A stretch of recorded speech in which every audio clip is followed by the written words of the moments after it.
Hola, ¿cómo están? Muy buenas tardes. Les quería dar la bienvenida a este seminario de comunicación política que hemos organizado junto con las facultades de comunicación de la Universidad Panamericana, la Universidad de Montevideo, Uruguay, la Universidad del Istmo de Guatemala, la Universidad de Piura de Perú, la Universidad de los Hemisferios de Ecuador y, por supuesto, la Universidad de los Andes. Esto es una iniciativa que veníamos desarrollando hace un tiempo en conjunto con estas universidades y estas facultades y que dan origen y dan pie a una serie de actividades que vamos a seguir realizando, otros seminarios en línea, pero también respecto a otras actividades académicas que ya les iremos informando.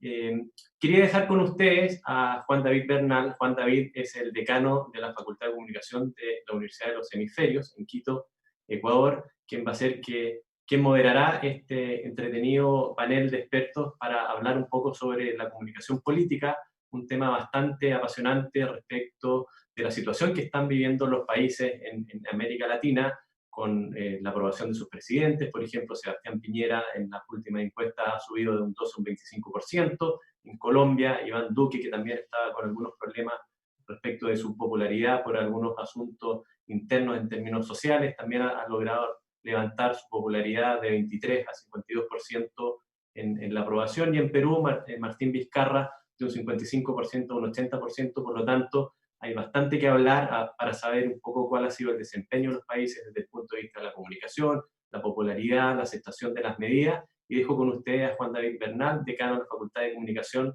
de la Universidad de los Hemisferios, quien moderará este panel. Juan David. Gracias, Cristóbal. Qué gusto saludarlos a todos los que se conectan a esta hora, a este seminario de comunicación política. Y bueno, vamos a hablar de un tema muy apasionante, como lo es toda la estrategia y la comunicación que hay detrás de la política. Y hemos traído un panel de expertos muy completo y que nos va a dar diferentes perspectivas desde el punto de vista mexicano, uruguayo, chileno. Y creo que va a ser enriquecedor. Entonces, voy a explicar un poco la dinámica de este seminario, en donde le daremos a nuestros panelistas, una vez presentados, les daremos un espacio de unos 3-4 minutos para que expongan su principal visión sobre lo que está ocurriendo en cada una de sus latitudes, y posteriormente abriremos el foro para las preguntas. Quiero aprovechar para agradecer también a la Universidad de los Andes, que ha desplegado toda su plataforma tecnológica, y a todo su equipo humano para centralizar esta iniciativa de las universidades que ya mencionó Cristóbal. Entonces, también queremos que nos hagan preguntas a través del chat de YouTube, y las vamos a estar dirigiendo a todos los panelistas. Entonces, primero voy a presentarles a Federico, que está desde México. Tiene una carrera realmente destacable. Federico Torres, además de tener un posgrado en antropología y ética, es comunicador, es licenciado en comunicación, tiene también una maestría en desarrollo organizacional y humano. Representa, como mencionaba Cristóbal, a la Universidad Panamericana de México. Actualmente es el subdirector de posgrados de esta universidad en el campus de Guadalajara, y tiene amplia experiencia dentro del campo de la comunicación política. Por ejemplo, ha sido director de comunicación de los Juegos Panamericanos del año 2011, también ha dirigido la comunicación del Atlas Fútbol Club, y asesorado, incluso fue director de comunicación de la Secretaría Federal de Turismo entre el año 2000 y 2001, más un largo repertorio que ahorita no podemos reseñar, pero que demuestra cuál es toda esa experticia que tiene Federico. Así que, Federico, buenos días y bienvenido al panel. ¿Qué tal? Muchas gracias. Un gusto estar en este panel con estos compañeros brillantes, todos de trayectoria, de reconocida trayectoria, y felicitar pues a nuestros anfitriones, Cristóbal, por esta iniciativa que seguramente será la primera de muchas más. Así es que muchas gracias, y procuraré ser muy asertivo en mis primeros 4 minutos, de modo pues que déjenme compartir rápidamente la pantalla para ver la guía. Voy a decir de manera puntual y empezar. Bien, pues la comunicación política hoy en día ha elevado su rating. Antes que esto, comentarles como contexto que esta nueva realidad que nos presenta la la pandemia, nos recuerda ya a otras crisis que hemos superado afortunadamente, y sin duda esta la tendremos que superar.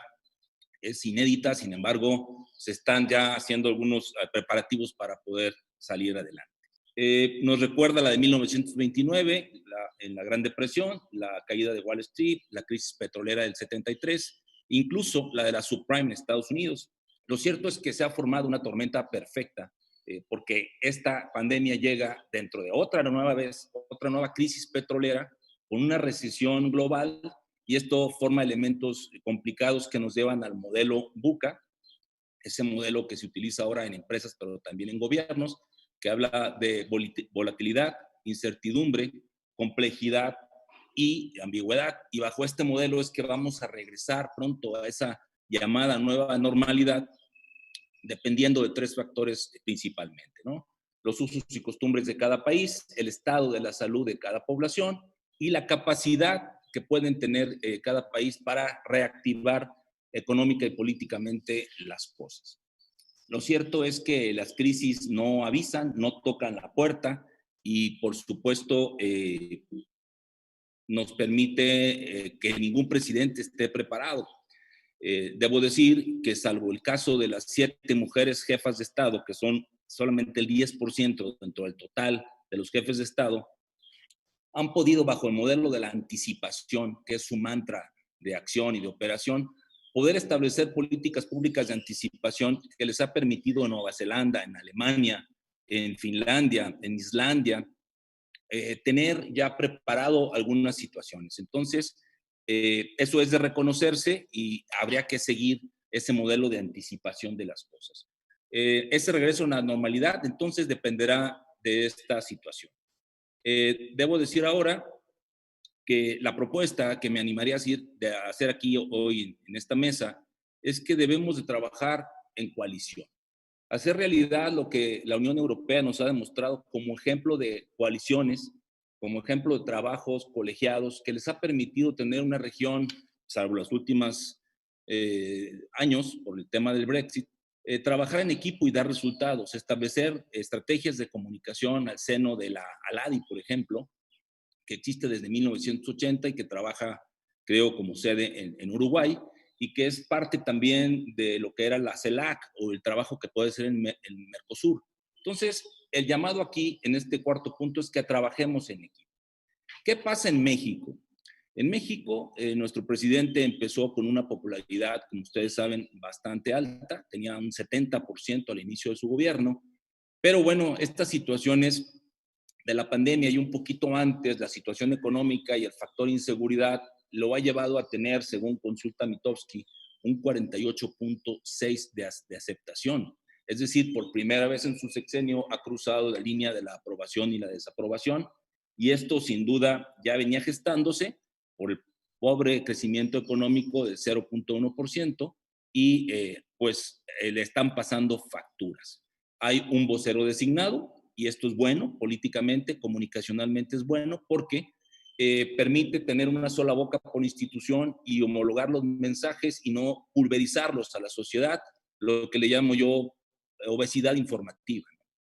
Esas noticias que también se han hablado mucho, que son falsas, han dado solamente angustia, han creado intranquilidad al seno de los hogares, y es importante tener un vocero designado, que es el subsecretario de Salud, Hugo López-Gatell, que ha hecho un buen papel, cumple con las funciones de un buen vocero. Sin embargo, la crítica habla de pues, que ya está buscando un cargo político y que tiene mucho reflector, porque todos los días a las 7 de la noche en México sale para darle un upgrade de lo que está pasando en términos de salud en México, que aproximadamente vamos 25,000 casos y un 10% de fallecimientos. También comentarles que debemos de pasar muy rápidamente del miedo a las responsabilidades. Esta es una frase muy importante para podernos desarrollar de ese miedo que nos lleva a una parálisis y rápidamente pasar a la acción a través de la responsabilidad. Los gobiernos ahora deben diseñar mensajes con valor agregado, deben crear nuevas narrativas que les permita a la gente tener un nivel conversacional con sus gobernantes para que crear confianza. Esto es importante.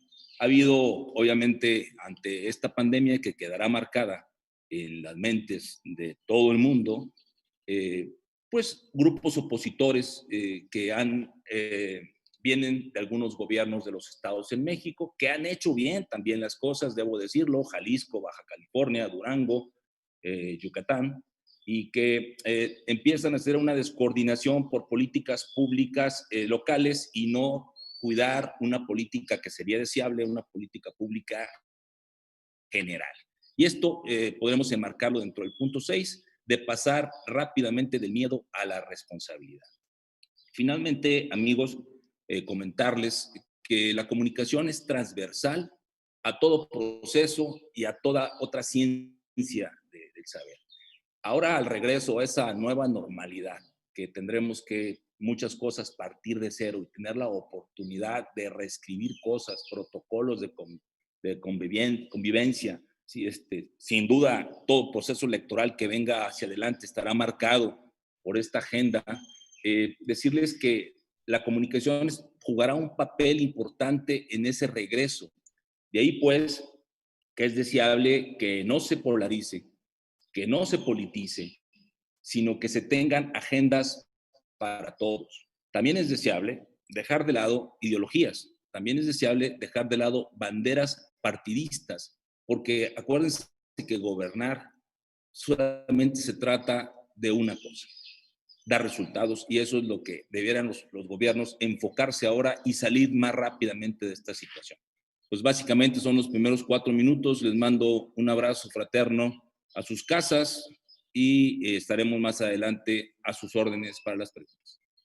Gracias, Federico, por esa primera radiografía que nos planteas del escenario mexicano. Ya seguramente tendremos tiempo para analizarlo al detalle y queremos también saludar a ya las casi 200 personas que se conectan en este momento a nuestra transmisión.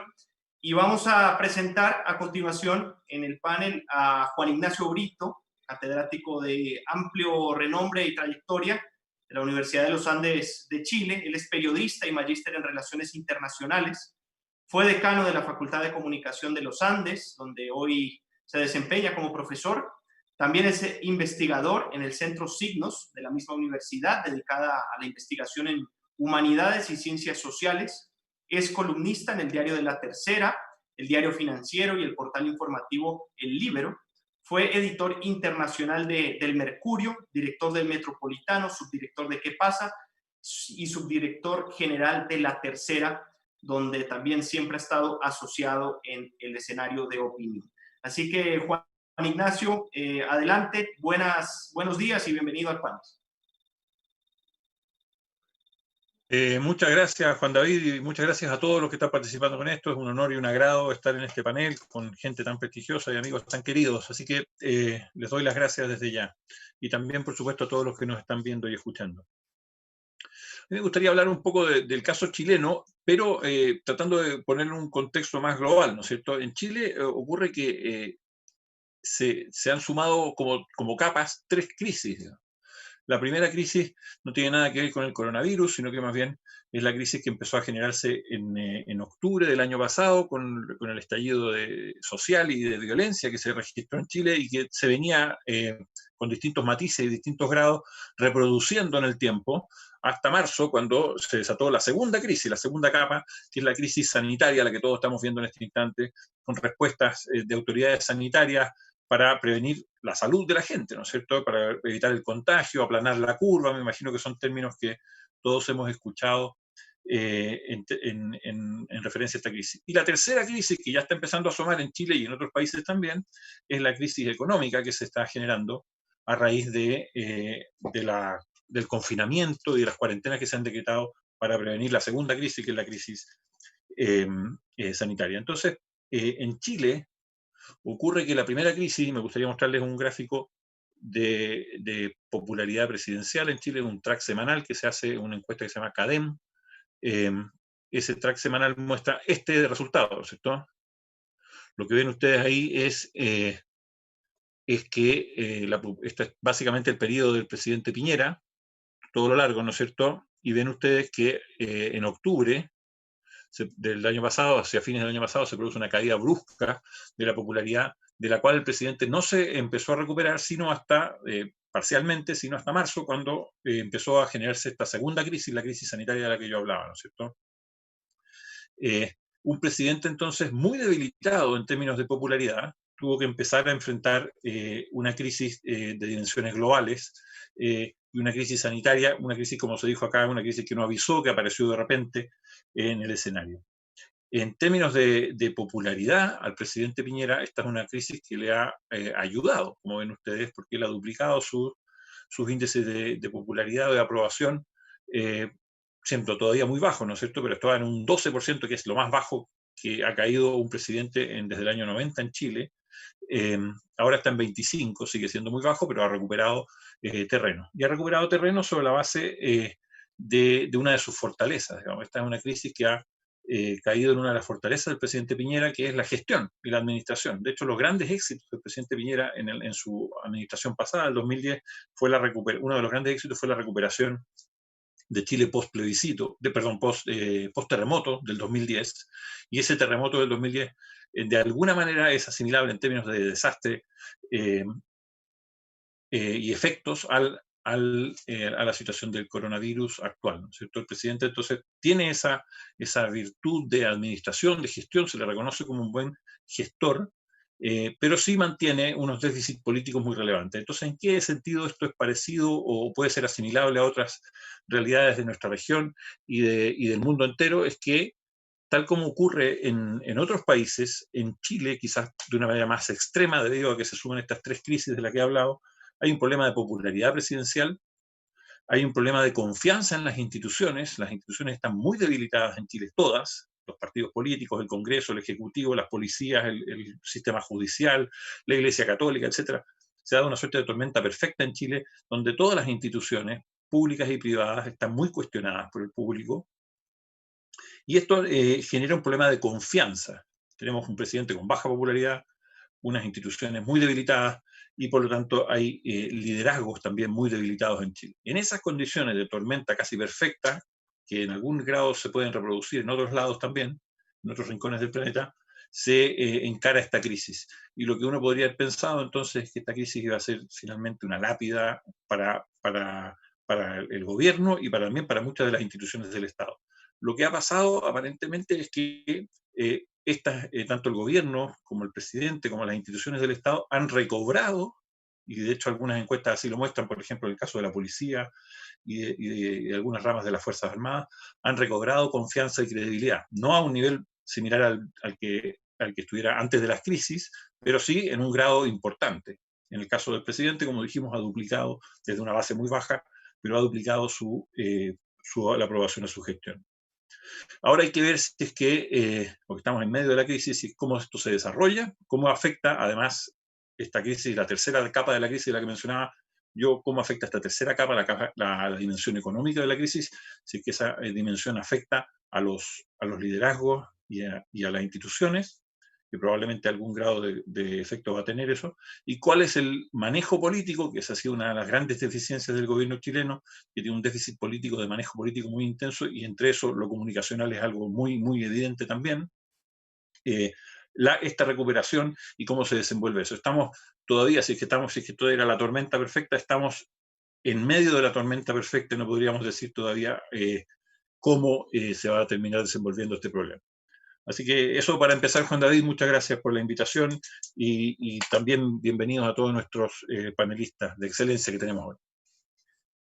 Gracias, Juan Ignacio. Y ya empezamos a ver cómo aparecen algunas palabras clave en común. Se ha hablado ya de popularidad, liderazgo, campaña, respuesta.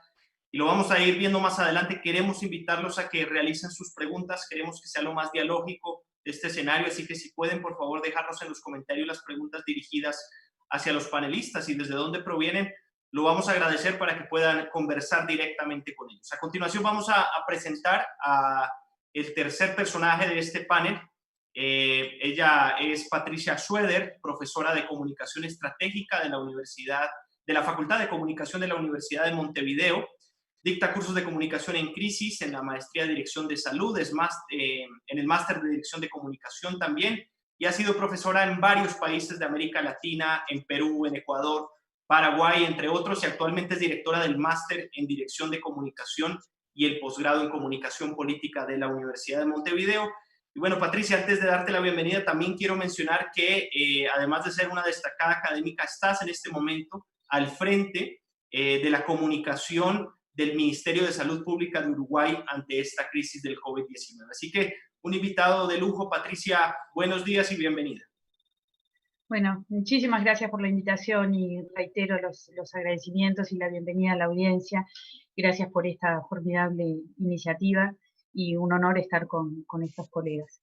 Me pareció interesante compartir con ustedes algo que es lo que me ha llevado a mí estos últimos 2 meses, que es poner en práctica comunicación política y un área específica que es comunicación de gobierno. Yo también, desde la comunicación de crisis, he ido transitando también a comunicación y salud, Health Communication. Mi doctorado es sobre la comunicación en las instituciones sanitarias, la comunicación en instituciones complejas. Investigo sobre la comunicación intrahospitalaria. Ahí ese fue el recorrido que hice para llegar a estar hoy en el Ministerio de Salud Pública asesorando en la comunicación de una política sanitaria. Quiero compartir con ustedes lo que implica la comunicación de una política sanitaria.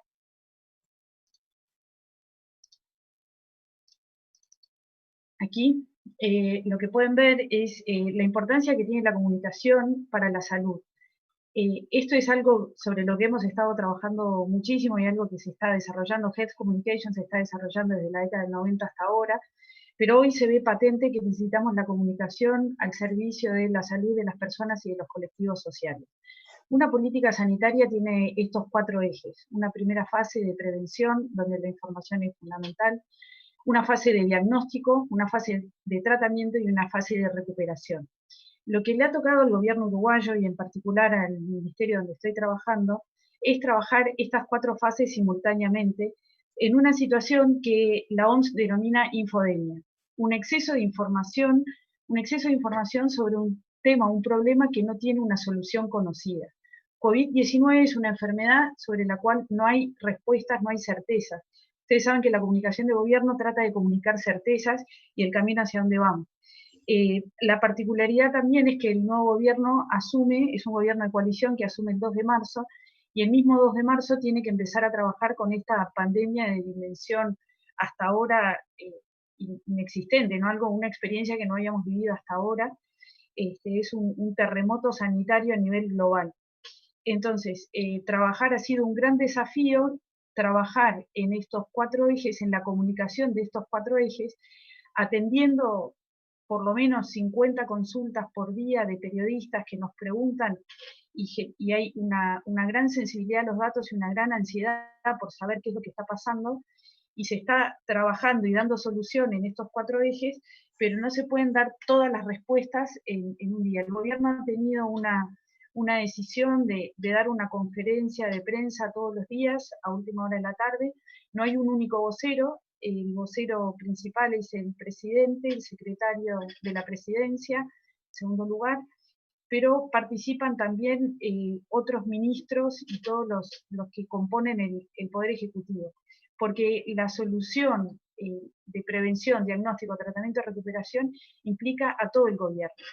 Por ejemplo, para darles un ejemplo de algo muy simple que ustedes pueden pensar que es una tontería, pero no había certeza sobre el uso o no uso de mascarillas, ¿no? Si teníamos que usar o no, si recomendábamos o no mascarilla o tapabocas, mejor dicho, mascarilla.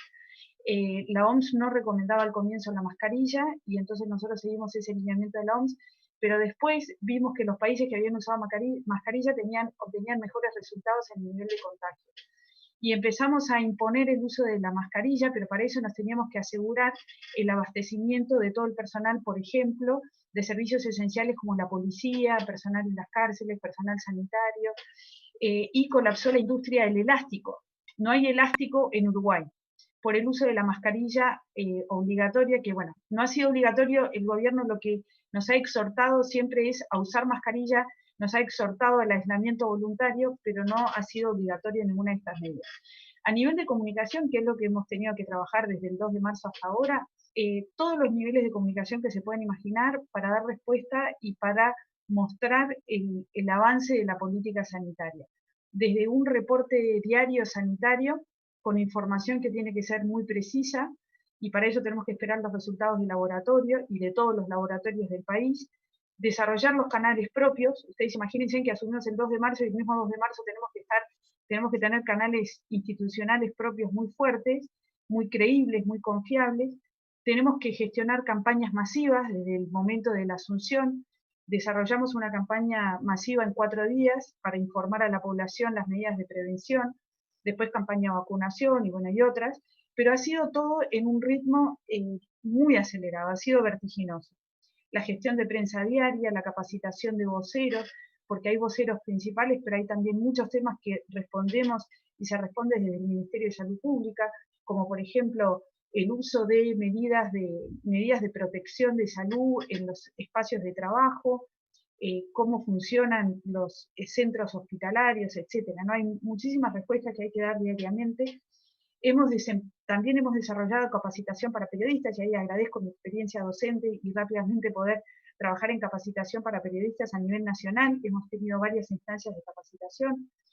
Buscamos también desarrollar el área de relación con la comunidad, comunicación para el desarrollo, y esto fue y es un punto muy importante en una solución muy novedosa que tiene Uruguay, que es la elaboración de el diseño y la puesta en marcha de un centro COVID de contingencia, que es para atender a las personas vulnerables que no pueden ir a hospitales o no deberían ir a hospitales.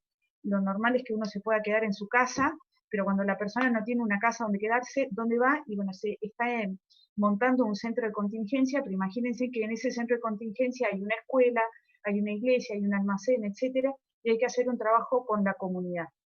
Y bueno, todo esto en coordinación con Presidencia de la República, con todos los otros ministerios, porque este es un trabajo que tiene un enfoque multicéntrico, multifactores.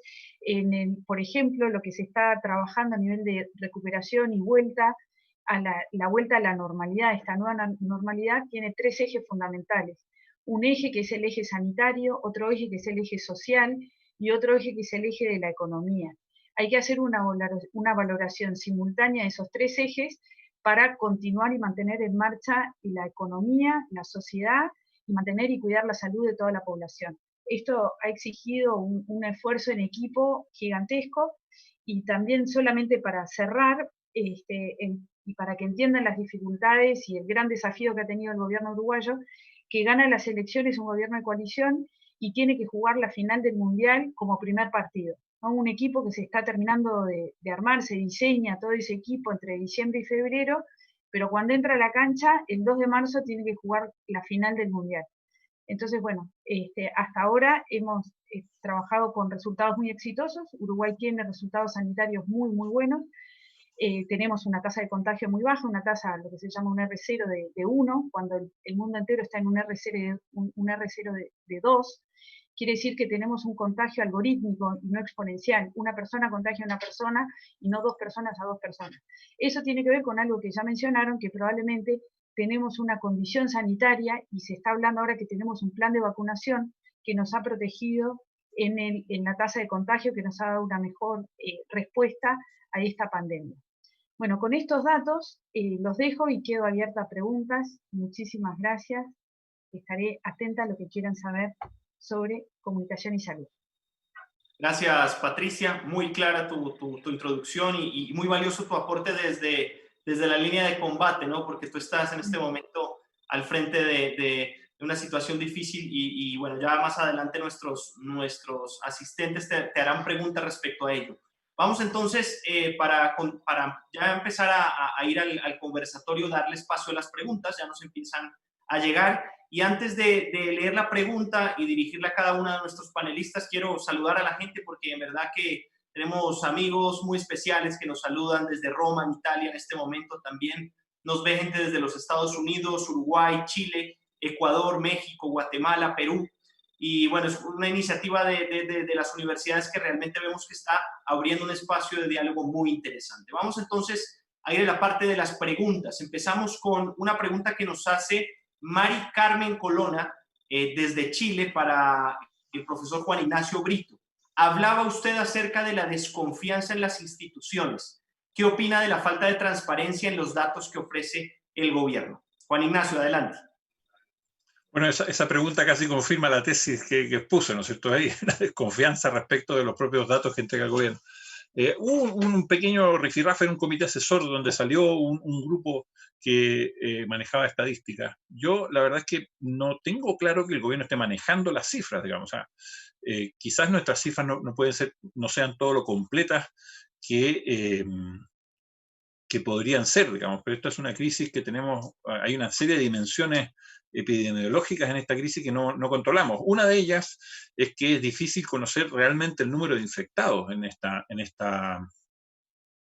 crisis, porque hay una porción importante de los contagiados que son asintomáticos y que simplemente no reciben ni siquiera atención. Otra crisis que ha ocurrido, y en algún minuto en Chile también se planteó, lo planteó una periodista, fue que, pero también es algo que ha ocurrido en otros países, es que quizás no estamos contando bien los muertos por esta crisis, porque hay muchos muertos que no son declarados como víctimas fatales producto de la crisis, sino que se les entregan, no por una cuestión de mala voluntad o de tratar de ocultar las cifras, sino que porque simplemente no han sido diagnosticados. Y eso ha ocurrido, hay un reportaje muy interesante del Wall Street Journal que hablaba de esa situación, por ejemplo, en Italia, de esa misma situación, y en otros países ha ocurrido lo mismo. Hemos visto también lo que sucedió en Guayaquil, en Ecuador, con el conteo de muertos, ¿no es cierto? Entonces, es difícil recolectar los datos en esta crisis. Yo no hablaría de una mala voluntad al respecto. Ahora, en un ambiente como el chileno, donde hay una desconfianza importante en las instituciones, incluso los errores o los malos conteos, todo es visto desde un prisma de desconfianza, y por lo tanto eso hace más difícil manejar comunicacionalmente el mensaje que se quiera pasar, digamos. Pero en términos concretos yo no he visto en Chile una voluntad de defraudar la confianza pública en términos de entrega de cifras. Quizás, y es muy probable que haya deficiencias en ese conteo, como las hay en otros lugares. Ahora, eso en Chile, por la situación de desconfianza que hablábamos al principio, tiende a magnificarse y a ser un tema. En otros países, quizás, donde haya más confianza en las instituciones, simplemente se asuma como un error o una insuficiencia. Acá, como existe esa desconfianza, puede ocurrir que parezca como una cuestión de mala voluntad o un ánimo de ocultar información al público. Vale, gracias, Juan Ignacio. Lo mencionabas, el caso ecuatoriano, ¿no? En efecto, ha sido uno de los países más golpeados por la crisis, particularmente en la ciudad de Guayaquil. Nuestros hermanos guayaquileños, a quienes también les mandamos un saludo muy especial. Y claro, siempre queda esa duda entre lo que dicen las instituciones oficiales y lo que se produce sobre todo en las redes, ¿no? Y de ahí parte un poco esa incertidumbre. Vamos ahora a proceder con la pregunta que hace Manuel H. Juárez desde Guatemala para nuestro panelista Federico Torres. ¿Cuál es el papel que deben asumir los periodistas para coayudar a que los actores políticos se enfoquen en el proyecto de país y dejen al margen la agenda política? Federico. Sí, muchas gracias. Un saludo a nuestros amigos guatemaltecos. Manuel, muchas gracias por tu pregunta. Existen varios modelos de relación entre esfera pública y esfera medios. Hay 5, de hecho, y uno de los que yo más recomiendo es el modelo de intercambio para poder relacionarse, bajo el concepto de la subsidiariedad. Tanto cuanto el gobierno me necesita a mi medio de comunicación, tanto cuanto el medio de comunicación necesita del gobierno. Bajo ese modelo, yo lo que te recomendaría es guardar ese modelo de intercambio, porque hay otros de competición, hay otros de adversario, hay otro modelo de mercado, pero el más recomendable es que vayan intercambiando ¿qué? El gobierno debe intercambiarte comunicación verdadera y contundente, y el medio de comunicación debe manejar hechos irrefutables. Bajo ese esquema es que tendremos nosotros los ciudadanos una comunicación creíble, contundente y sobre todo para la toma de decisiones. Un saludo a Manuel hasta Guatemala. Gracias, Federico. También nos cuenta aquí por interno Patricia que sobre el tema de los periodistas. Hay mucha información disponible que tiene la Organización Mundial de la Salud a la que pueden acceder. Justamente voy a ir contigo, Patricia, porque nos hacen una pregunta desde Chile. Jesús Mavares habla de cómo interpretar esta política sanitaria cuando existen innumerables valoraciones e informaciones institucionales sobre esta realidad, particularmente en el caso, por ejemplo, de los fallecidos. Adelante, Patricia. Sí. Bueno, creo que los gobiernos tienen que hacer un esfuerzo importante de transparencia. Entonces, explicar claramente en relación al tema de los fallecidos, en Uruguay también se ha planteado esa discusión, y entonces explicamos cuáles son los criterios para decir que una persona es un fallecido con COVID y otra persona es un fallecido por COVID. Hacemos esa distinción, eso lo hace un equipo de técnicos y se ha transparentado y se ha definido esto y se ha compartido con la población para explicar por qué se toma ese criterio y el conteo de los fallecidos, ¿no? Esto es importante porque también si no tenemos políticas muy transparentes, muy claras, si no hacemos un esfuerzo muy importante de explicar a la población cada uno de las fases de esta pandemia, se genera desconfianza, es muy fácil caer en la desconfianza. Respecto al tema de la comunicación de los periodistas, y yo les decía, les comentaba que hay material muy bueno y yo lo puedo compartir después, les puedo mandar, hay 2 documentos muy buenos para periodistas que lo he usado en las capacitaciones. Me parece que algo importante es que los periodistas tienen que ayudar a no perseguir el dato concreto del número del fallecido, identificar el fallecido. En Uruguay, un país pequeño, eso se hace muy rápido, y entonces todo lo que también se llama después la vigilancia epidemiológica, que es ver quién contagió a quién, lo que tenemos que hacer es centrarnos y buscar que el periodismo se centre en cómo son las medidas de protección y cómo tenemos que salir adelante de esta crisis y de esta pandemia. Entonces eso en relación al trabajo con periodistas y la exhortación a los medios a pedirles que colaboren en este aspecto, ¿no? No estigmatizar la enfermedad a los enfermos, sino centrarnos en cómo cuidarnos, cómo cuidar a la población, cómo cuidarse uno y cómo cuidar a los colectivos, cómo cuidar a nuestras familias, etc. Gracias, Patricia. Nos llega ahorita una pregunta desde México. Te la voy a dirigir a ti, Juan Ignacio. Dicen, nos la dirige Mariana Agüero, desde México. El COVID es un problema mundial. La violencia a las mujeres también lo es. ¿Cómo están manejando la comunicación con respecto a las violencias, por ejemplo, que suceden en casa u otro tipo de violencias y que van aumentando por estos temas del COVID? Tienes silenciado tu micrófono, Juan Ignacio. No capto en la pregunta si se refiere a la información que proviene desde el gobierno y de las autoridades judiciales o ¿Cómo si se son maneja la pregunta es medios. cómo se maneja institucionalmente la comunicación con respecto a esos tipos de violencia, ¿no? Violencia familiar, violencia contra la mujer, etc. Bueno, acá en Chile ha ocurrido, y me imagino que es algo que también ha ocurrido en otros lugares, que han subido el número de denuncias de violencia contra la mujer debido a que hay cuarentenas, ¿no es cierto? Y además ha ocurrido además que la denuncia se hace un poco más difícil porque el agresor está todo el día presente en la casa, ¿no es cierto? Y por lo tanto la mujer amenazada y agredida tiene mayores problemas para denunciar, porque el agresor está al lado de ella, digamos, y tiene el potencial de continuar agrediendo o de amenazar, etcétera, etcétera. El gobierno aquí ha tomado algunas medidas respecto de eso. Se han generado algunos mecanismos de denuncia silenciosa, por ejemplo, que supone no tener que llamar por teléfono a un número establecido, que era lo que se hacía tradicionalmente antes, digamos, que se llamaba un número telefónico fijo, pero estando el agresor al presente, entonces se hace a través de un WhatsApp. O también se hace a través de un mecanismo que se hace el mecanismo de la mascarilla, que es que ir a una farmacia y pedir un determinado tipo de mascarilla.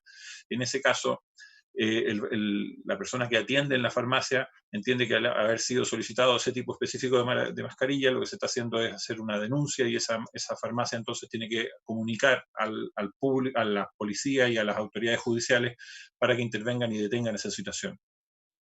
Respecto de la comunicación de estos acontecimientos, bueno, naturalmente son acontecimientos que más que comunicarlos hay que tratarlos judicialmente, ¿no? Tomados individualmente. O sea, lo que ocurre es que la idea es que no se produzca la agresión, pero una vez producida, se denuncia adecuadamente, ¿no es cierto? Y por supuesto, en términos de comunicación, lo que se hace es comunicar las políticas y las medidas que se están tomando para que aquellas mujeres que están siendo agredidas o potencialmente agredidas sepan que están disponibles y puedan recurrir a ellas si es que son necesarias, digamos, desde el punto de vista. Y en ese sentido, el Ministerio de la Mujer en Chile ha tomado esa iniciativa. Es un ministerio que estuvo acéfalo hasta ayer, de hecho, con una ministra subrogante, porque la ministra había renunciado en marzo, casi el comienzo de esta crisis, nada que ver con esta crisis, pero había renunciado.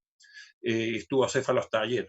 Pero tuvo una ministra subrogante que fue la que comunicó estas medidas y estas posibilidades de denuncia para que las mujeres que están siendo víctimas de agresión en cuarentena, que aparentemente es un número creciente de mujeres, puedan hacer sus denuncias, y el gobierno ha usado los medios tradicionales para dar a conocer sus medidas, las redes sociales y también sus propios mecanismos de comunicación.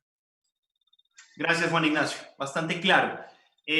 Voy a dirigir una pregunta en este momento a Federico, en México, que llegó recién al chat y que está muy interesante, y creo que recopila en cierta medida muchas de las cosas que ustedes dijeron en la introducción cuando hablaron de efectos de popularidad. Stephanie Delgado nos hace una pregunta que es: ¿cómo puede influir el manejo de la crisis del COVID-19 de cara a futuras elecciones, pensando en un futuro electoral? Federico. Sí, muchas gracias a Stephanie por la pregunta. Sin duda lo comentaban mis compañeros y un servidor, que todas las elecciones que vengan a partir de los próximos meses, y sobre todo aquí en México en el 2021, tendrán que tener una batería de mensajes y una agenda para poder hacer frente a los cuestionamientos de la sociedad.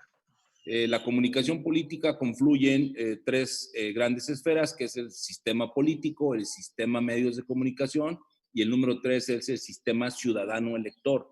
En consecuencia, Stephanie, las agendas, las propuestas de salud llevarán mano ahora tal vez un poco más arriba en los índices o en los indicadores que generalmente presenta toda elección, que son 5, que es educación, economía, empleo, servicios públicos y salud. Y ahora yo creo que la pirámide se va a invertir, porque lo que va a regir sin duda van a ser las políticas públicas que se generen en los gobiernos, y creo que esto será en toda América a partir de esta pandemia que ha venido a sacudir todo lo establecido. Todas las políticas públicas se tendrán que rediseñar, y sin duda en las elecciones el tema de la salud, la sana distancia, las normas de convivencia, la relación tendrá que cambiar.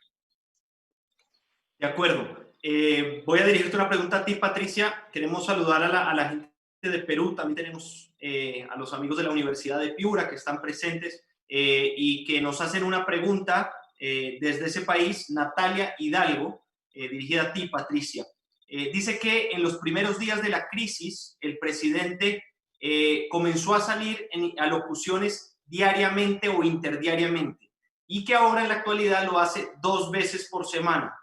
¿Qué opinas de ese tipo de comunicación y ese ajuste? ¿Fue planificada en el tiempo o fue ajustándose? Lo que se resolvió fue que el Poder Ejecutivo salía todos los días. Entonces se hace una comunicación desde Torre Ejecutiva diariamente en horario central, en horario informativo, y de acuerdo a la relevancia del mensaje o a la complejidad del mensaje, sale el presidente de la República, sale el presidente acompañado de otros integrantes del Poder Ejecutivo. Hace un par de días salió con todo el gabinete y se conectó con periodistas de todo el país. Eso fue algo que agradeció muchísimo la opinión pública y la prensa, porque se conectó vía internet con periodistas de los 19 departamentos y le hicieron todo tipo de preguntas que tenían que ver sobre su gestión de gobierno, la propuesta de lo que se proyecta de los próximos 5 años, no solo sobre la pandemia. Entonces yo lo que quiero destacar es una decisión expresa y un firme convencimiento de la necesidad de transparencia. El presidente sale todas las veces que sea necesario, y salen los otros ministros. no es que no está definido como un patrón de que un día sí, un día no, sino que es de acuerdo a las circunstancias. Saben que lo que tenemos es una situación muy cambiante donde la recomendación hoy puede ser una y mañana puede ser otra. Entonces tenemos que estar muy bien preparados para comunicar certezas día a día y decir si tenemos que corregir algo también, ¿no? Entonces, y comunicar más las noticias. Fue realmente algo muy importante para mí y algo muy que conmocionó mucho, que fue la comunicación del primer fallecido. Eso fue, bueno, da para una charla aparte, pero lo que siempre estuvimos resueltos fue a comunicar con transparencia las buenas y malas noticias. Y a partir de ahí es que se resuelve en líneas generales la comunicación de gobierno. Claro, es parte de esta comunicación en crisis, ¿no? Cuando tienes que, como tú mencionas, sí, transmitir lo malo, ¿no? No es una cuestión simple para ningún escenario. Gracias, Patricia. Vamos ahora a dirigir una pregunta a Juan Ignacio Brito. Nos llega desde Guatemala. Juan Ignacio, ¿cree que la comunicación política por parte de los gobiernos podría tener el fin de recuperar esta confianza en las instituciones gubernamentales? Tu micrófono, Juan Ignacio. Gracias. Me da la impresión de que es un poco al revés, digamos. La comunicación, para ser creíble, y eso es un requisito sine qua non de cualquier comunicación, ¿no es cierto? En este caso requiere de instituciones en las cuales la población tenga confianza. Yo no sé qué es lo que es primero, ahí huevo o gallina, pero la situación que tenemos hoy es una situación de falta de confianza, y eso tiene efectos claros. En Chile por lo menos ha tenido efectos muy evidentes, como la irrupción de los alcaldes en la comunicación, o la importancia que han tenido las redes sociales en todo este debate, en toda la discusión. Porque cuando hay un vacío de confianza, la gente busca otros agentes de confianza u otras fuentes de información. En este caso, las redes sociales han tenido un efecto muy intenso, creo yo, en Chile por lo menos, y a menudo este es un efecto perturbador de los discursos oficiales. O sea, cuando el gobierno está diciendo vamos bien, hay gente en redes sociales diciendo, mira, en realidad en el país de allá, en África, no sé dónde, lo están haciendo de una manera distinta. Si es que alguien se equivoca en algún dato pequeño, una autoridad, sale inmediatamente un coro de gente a refutarlo y no dice que se equivocó, sino que dice que está mintiendo. Entonces, enfoca o enmarca la discusión de una manera distinta. En la medida que las instituciones son débiles y las popularidades son bajas y por lo tanto los liderazgos son frágiles, la comunicación se hace más difícil. Por supuesto que en un entorno donde eso es al revés, donde hay una alta confianza, donde los liderazgos tienen fuerza y donde la popularidad no se ha visto resentida o por lo menos es muy alta, se hace más fácil pasar mensajes, digamos.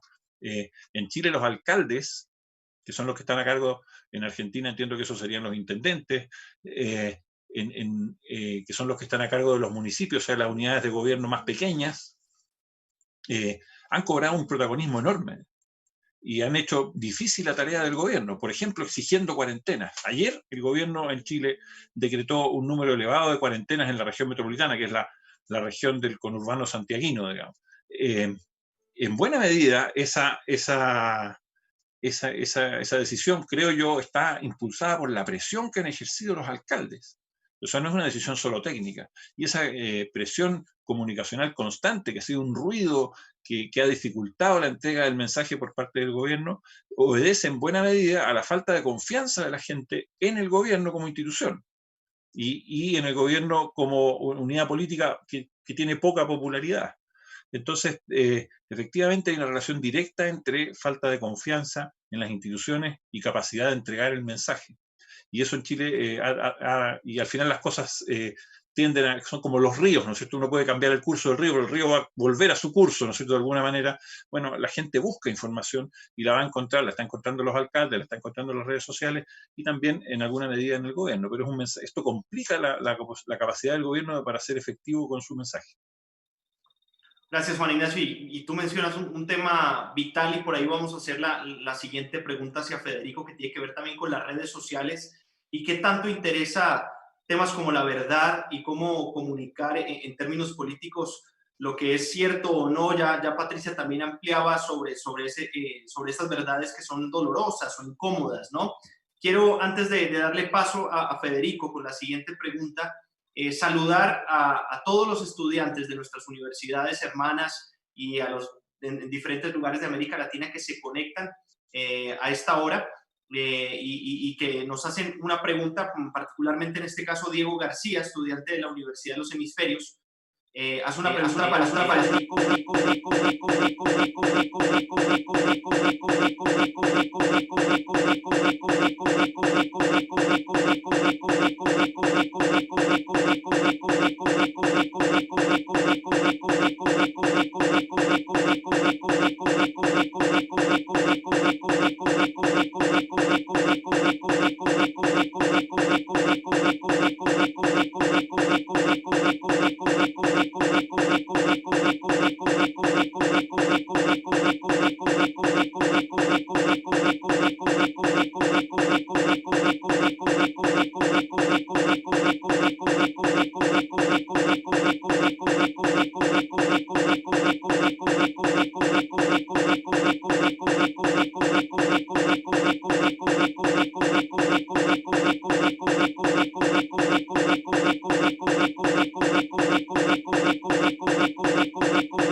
Con lo que está pasando en el mundo y entonces ahí es muy importante la información que puedan dar los técnicos, los científicos, algunos líderes de opinión que están trabajando muy bien y que están ayudando, pero sin dudas una de las dificultades que tenemos es que comparamos el caso Uruguay con el mundo entero y dónde estamos, en qué modelo estamos.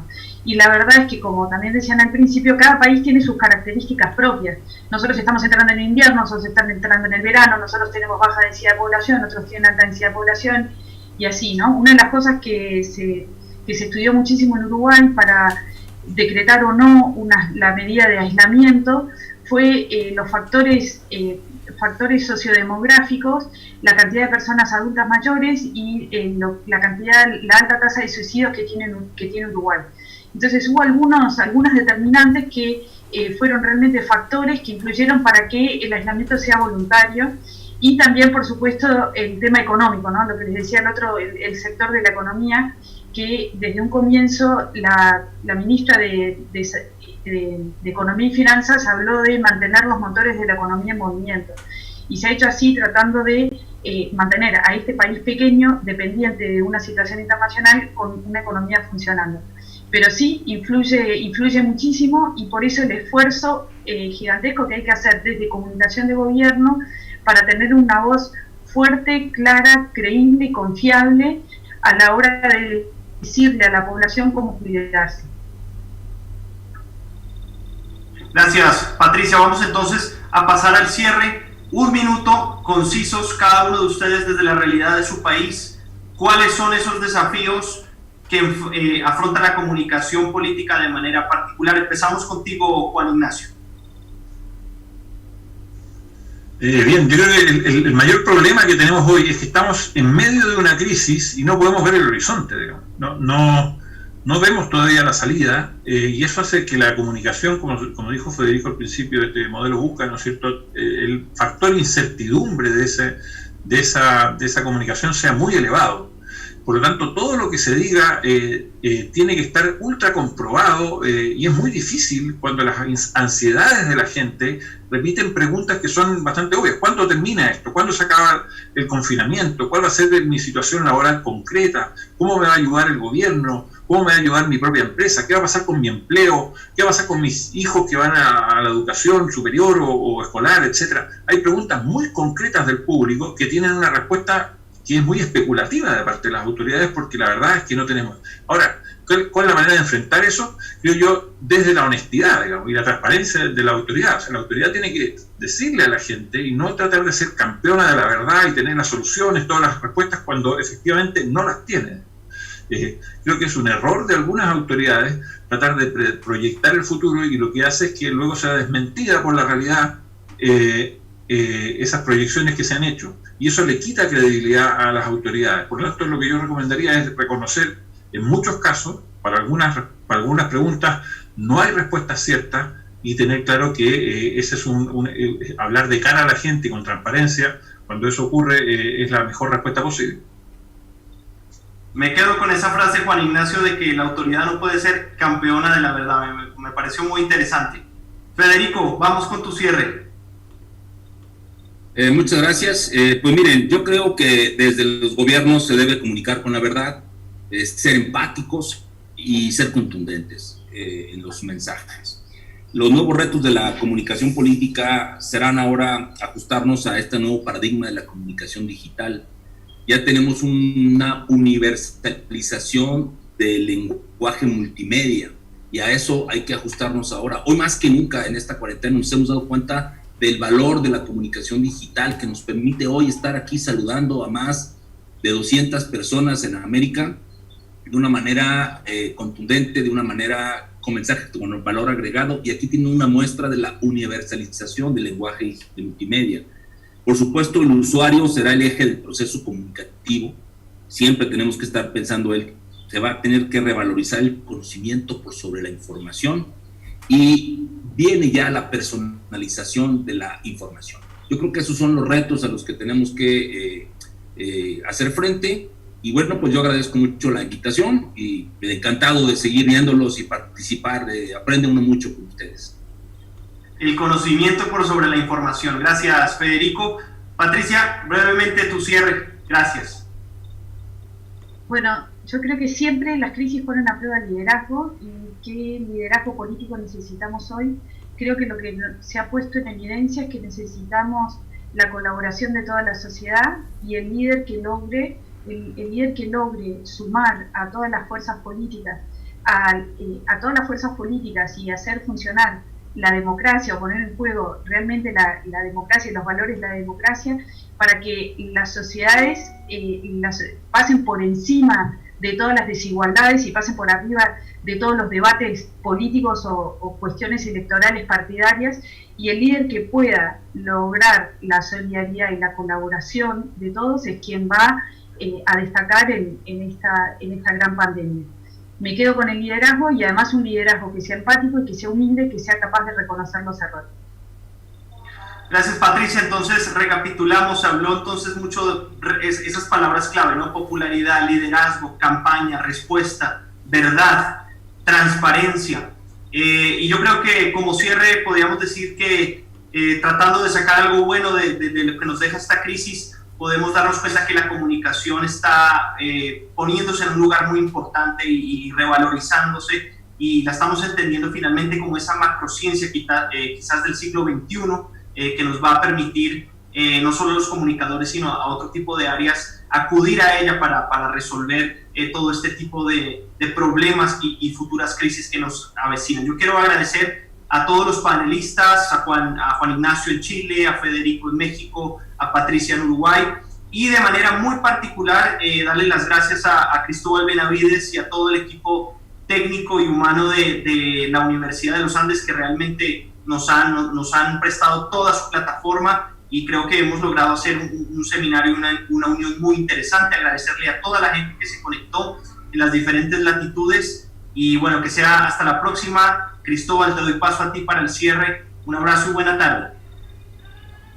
Muchas gracias, Juan David. La verdad que ha sido un estupendo seminario en línea, grandes ideas, grandes reflexiones, grandes expositores y sobre todo grandes amigos compartiendo todo su conocimiento, su experiencia, poniéndola a disposición de la gente que hizo muchas preguntas, que estuvo muy conectada, que se vio muy interesada con esta conversación que fue muy, muy entretenida. La verdad, agradecer a toda la gente que se conectó, mucha gente de muchas partes de todo el mundo, desde Pamplona en España, Roma en Italia, Texas en Estados Unidos, Guatemala, Colombia, Perú, Chile, Argentina, Uruguay. La verdad que si se me queda por ahí algún país, las disculpas, pero la verdad que tuvimos una audiencia muy global, muy internacional también, no solo en Latinoamérica, lo que nos habla de la importancia de este tema, también la relevancia que está teniendo Latinoamérica en el mundo y también un poco de las iniciativas, lo decía ya Federico en la intervención final, cómo la tecnología nos permite desarrollar este tipo de acciones, de iniciativas. Seguramente ya nos sorprenderemos la próxima semana con otro seminario y más adelante con algunos cursos, algunos diplomados en conjunto que haremos entre las universidades que han organizado esta exposición. Me gustaría volver a nombrarlas por última vez: la Universidad Panamericana, la Universidad de Montevideo, la Universidad del Istmo de Guatemala, la Universidad de Piura de Perú, la Universidad de los Hemisferios de Ecuador y por supuesto la Universidad de los Andes. Agradecerles por su sintonía, como se dice, y ya nos estaremos viendo pronto. Muchas gracias a todos por la participación, a toda la gente que está detrás de cámaras, José Raza, Fernando Valdés, Victoria Vergara, Alejandro Reid, por todo el apoyo que han puesto, y me imagino en todos sus equipos, en todas las universidades, para difundir esta iniciativa que ha sido una tremenda iniciativa. Nos vemos, buenas tardes, que estén muy bien.